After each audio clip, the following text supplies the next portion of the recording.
안녕하세요. 김유갑의 경제부동산입니다. 구독, 좋아요 부탁드립니다. 전국 집값이 거래량이 없어서 팽팽한 것으로 보이지만 사실상 급추락하고 있는 것으로 드러났습니다. 기득권층을 대변하는 언론들이 다시 오를 것으로 왜곡하고 있지만 각종 지표가 눈에 띄게 나빠지고 있습니다. 지금 하락이 계속 이어진다면 2017년 대통령 취임 시 5년 전 가격으로 급락할 것이 유력해 보입니다.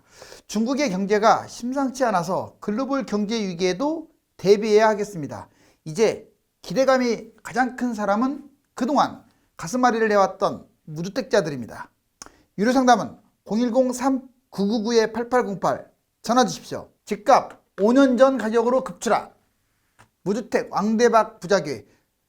부동산 사이클만 잘 타게 되면요, 내가 꼭 이제 부동산으로 재테크해서 큰 돈을 벌겠다 이게 아니래도 저절로 따라가요. 그래서 투자와 실거주는 동전의 앞뒷면이지 서로 다른 면이 아니에요. 그래서 무조건 실거주 이 생각만 갖고 있으면 동전의 앞뒷면이 안 돼요. 그러니까 그 두 가지를 다 생각을 해야 돼요. 여기 보시면 어때요? 줄이 막 끊어지려고 하네요. 지금 이 위치에 놓인 사람들이 상당히 많아요. 상투에 잡은 사람들. 자, 이제 한국의 부채 폭발 위기, 집값 대폭락 유발, 지금 언론들이 부채 위기에 대해서 계속 지금 꺼내고 있습니다. 물론 과장된 측면도 있는데 제가 보기에는 틀린 말 하나도 없어요. 볼까요? 자, 가계 기업 빚 4천조 돌파. 엄청나네요. GDP 대비 217%. 그러니까 가계하고 기업만 합쳐서 217%예요. 여러분들 GDP의 2배라는 건 이건 어마어마한 거예요. 우리나라가 지금 뭐 석유가 많습니까? 뭐가 많습니까? 수출에 의존하잖아요. 여기에 정부 빚까지 포함시키면 270%예요. 가히 충격적인 겁니다. 기축국가도 아니잖아요. 더군다나. 자, 한국의 부채 폭발 위기, 폭발이라는 단어를 썼어요. 자, 4,962조 원입니다. 지금. 그렇지. 1조도 아니고 4,962조 원. GDP 대비 271.2%. 자, 그럼 하나씩 조목 좀 보자고요. 가계부채 1,807조. 이거 지금 업그레이드한 자료예요. 1,807조. GDP 대비 약 105.6%. 또 올라갔죠? 105.6%를 얼마 전에는 100%였는데 GDP보다도 더 빚이 많다는 거예요. 가계부채가. 이거는 계속 방치한 결과예요. 제가 보기에는 한국은행 총재의 그 역할이 컸어요. 이제 와서 뭐 금리 잡는다 어쩐다 하는데, 자, 그 다음에 37개국 중 1위입니다. 놀라지 마세요. 주요 국가에서 1위. 증가율도 7.4%로 1위입니다.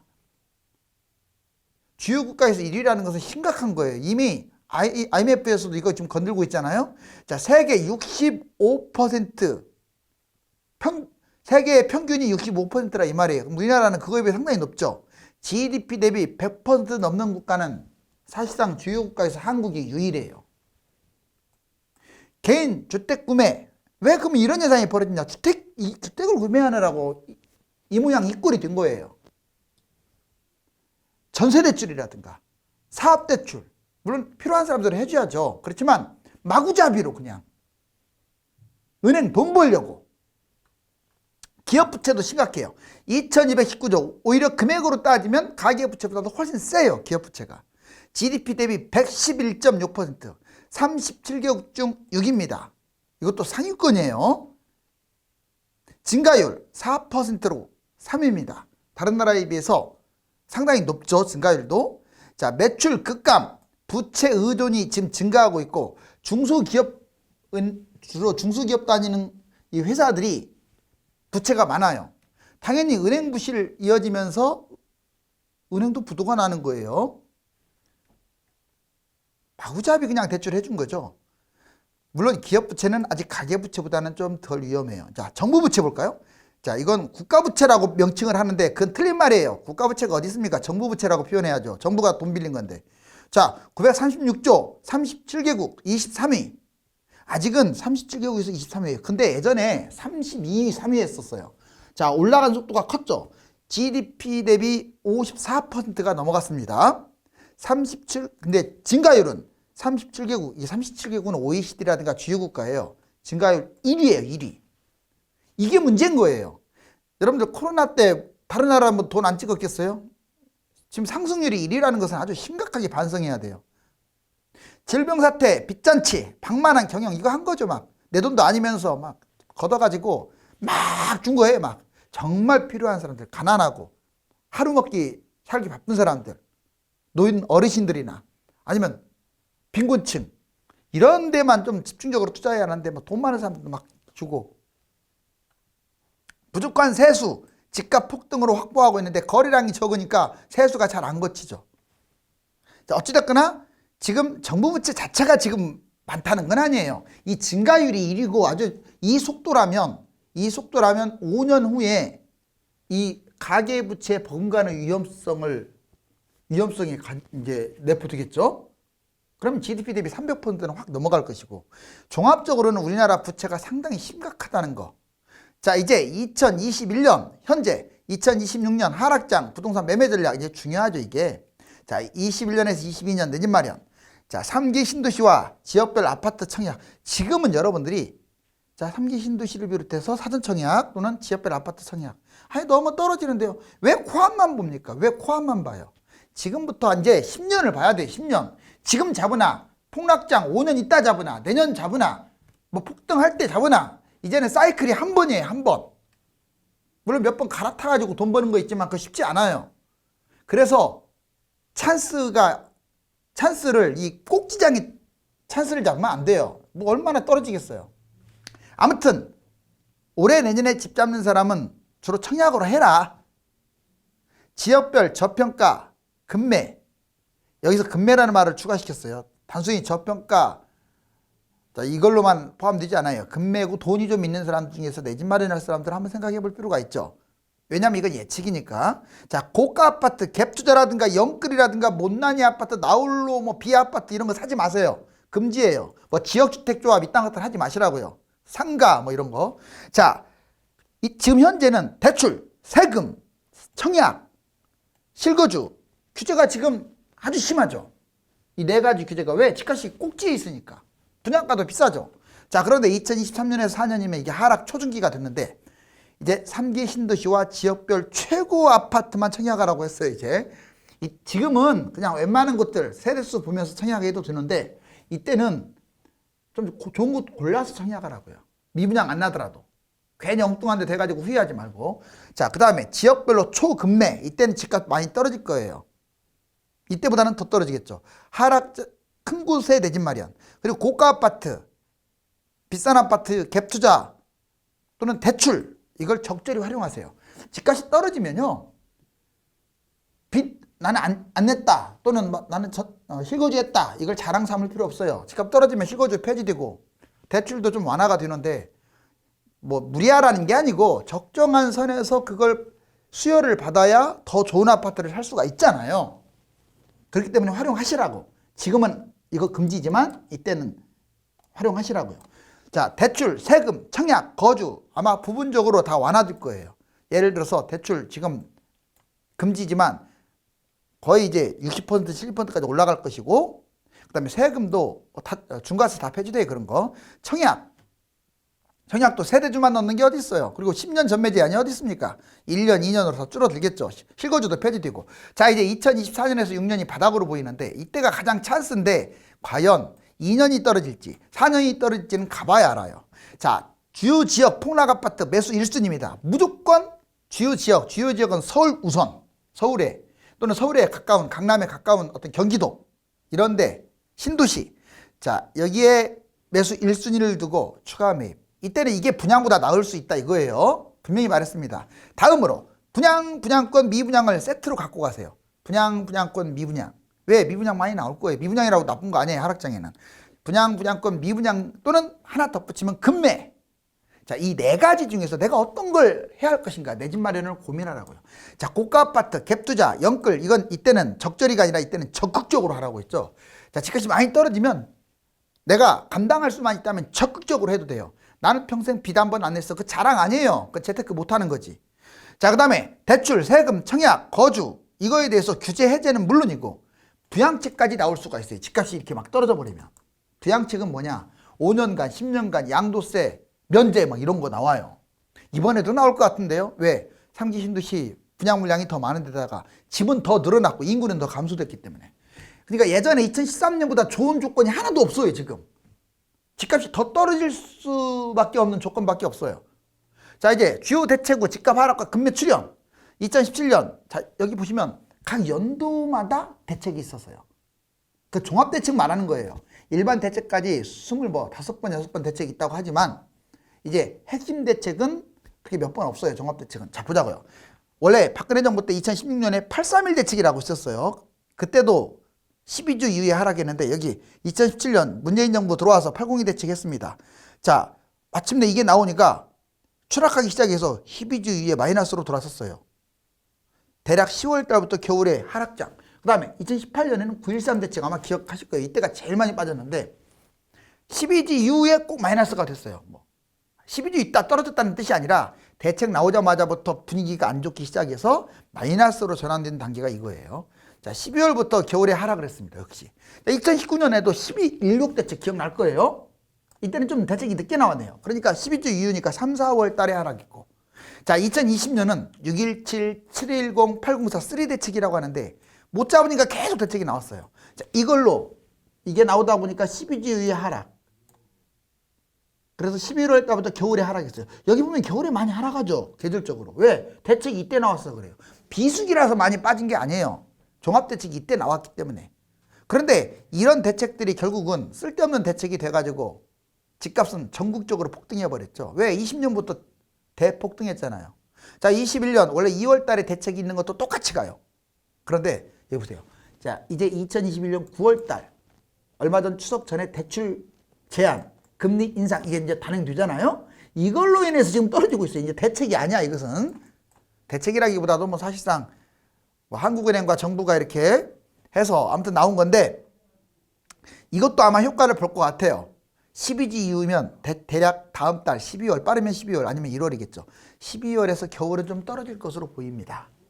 자, 이제 그러면 2021년 겨울 하락, 반등 후에 1년 후에 대세하락 뭔 말이냐면 저기 보세요.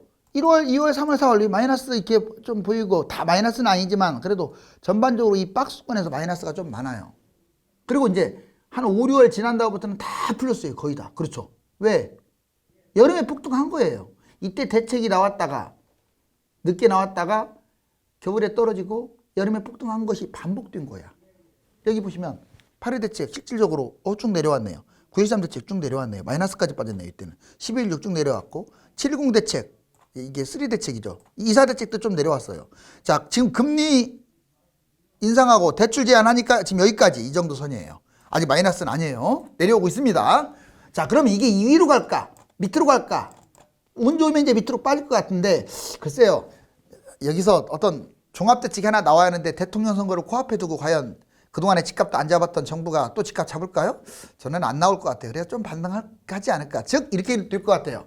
겨울에 좀 내려갔다가 대통령 이제 선거 전후로 해서 약간 또 올라갔다가 지자체 선거도 있으니까 내년 여름에 보통 이렇게 폭등을 했으니까 여름부터 이때부터 빠지면 대세 하락으로 보여져요.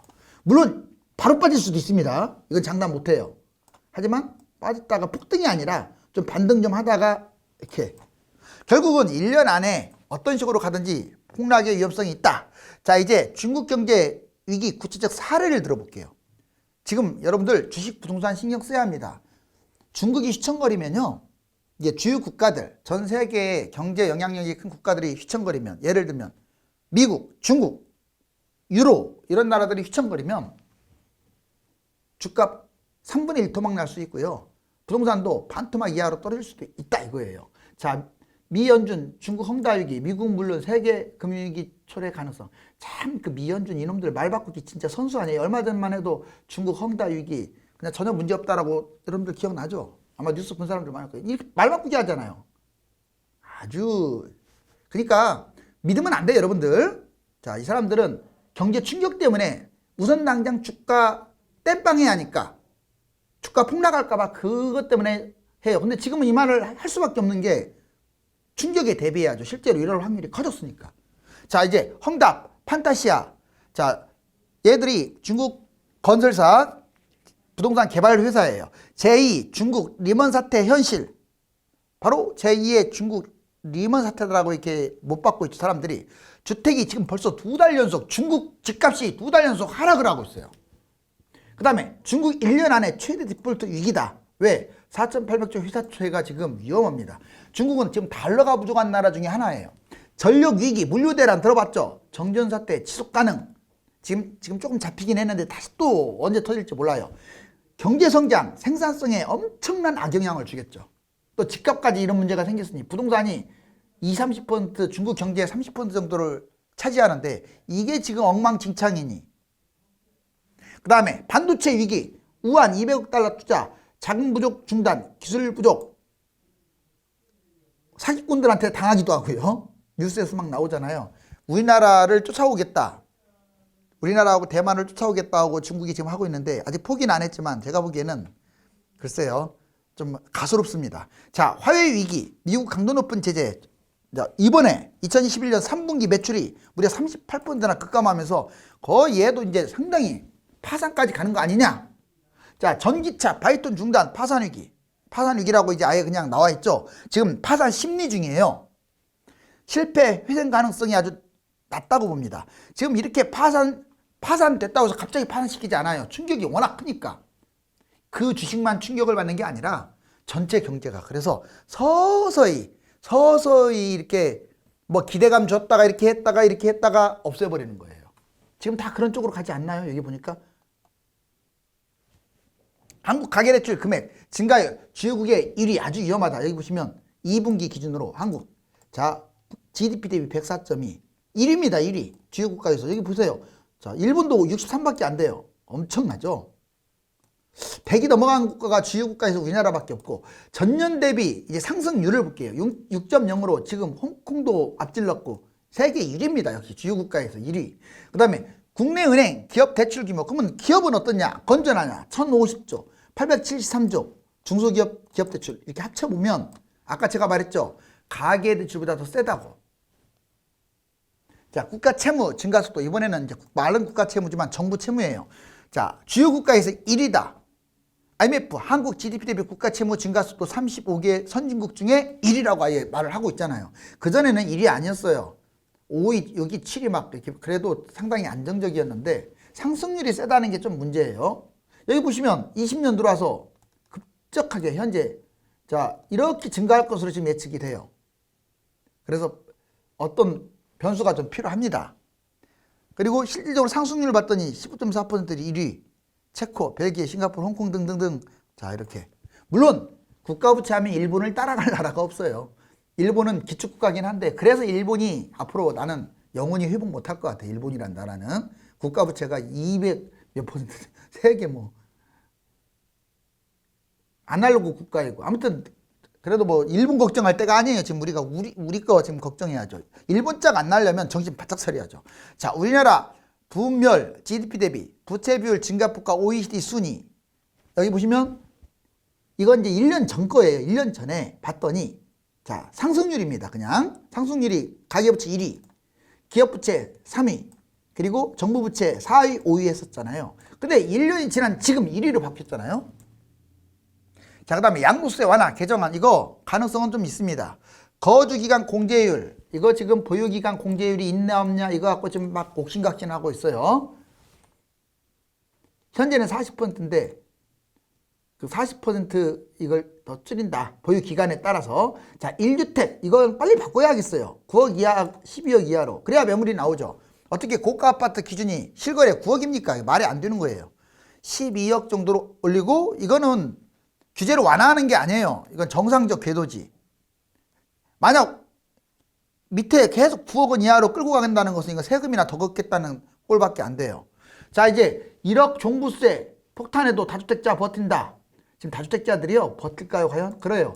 솔직히 버틸 수밖에 없겠죠. 지금은 뭐 1억이든 2억이든 세금을 낸다고 하더라도 10억 벌었으면 세금이 지금 7억인데 세금 7억 내고 여러분들 팔겠어요? 지금 5천만 원 1억이 문제가 아니잖아요. 자, 20억 벌었으면 10몇 억을 세금으로 내야 하는데. 자, 그래서 양도세 이렇게 해야 돼요. 양도세 한시적 완화를 하면서 이것만 하면 안 돼.